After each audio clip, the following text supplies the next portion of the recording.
Charm is deceptive and beauty is fleeting, but a woman who fears the Lord is to be praised. Now, before we unpack and deconstruct this verse, a little context about the Proverbs 31 woman. We know that she was hardworking at home. She was hardworking in the field. She was hardworking in the marketplace. She was incredibly industrious and resourceful. She was a manager, a farmer, a merchant. She was a seamstress. The list could go on. But you know what was never mentioned about the Proverbs 31 woman? Her appearance.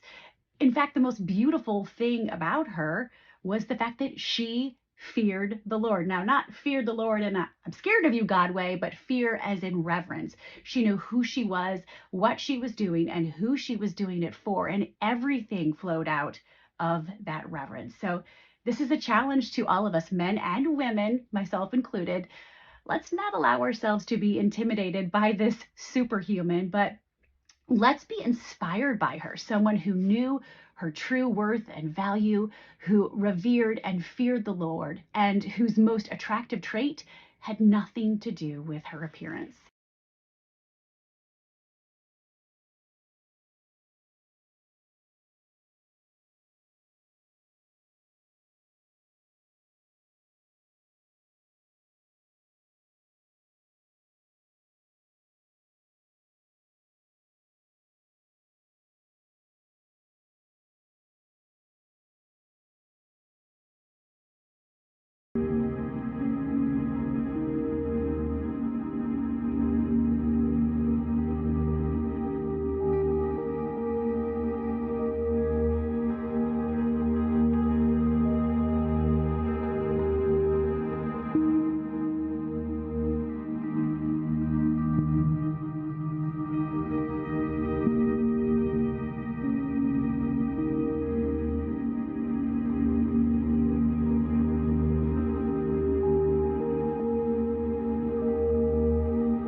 Lady Wisdom says, anywhere you see a king or a ruler being wise, living wisely and leading with wisdom and justice, they are, even if they don't know it, living by divine wisdom. And so it's as if that thing that Lady Wisdom said back in chapter 8 gets a whole demonstration in the final chapter of the book.